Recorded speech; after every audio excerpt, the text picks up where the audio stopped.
Esu Luknė Kalekauskaitė. Mokausi Senių Šaltinio progimnazijai, 3 C klasėje.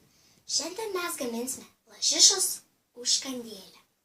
Mums reikės natūralaus jogurto, trapučių, citrinos ir lašišos. Pasiėmame vieną traputį ir užtepame natūralaus jogurto.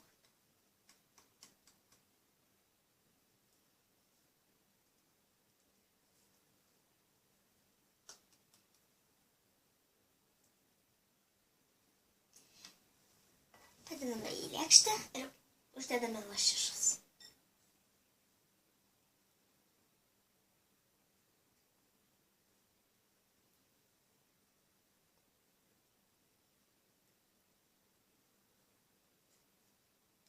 Padarėme lašišos užkandėlę, tai reikia pagardinti citriną.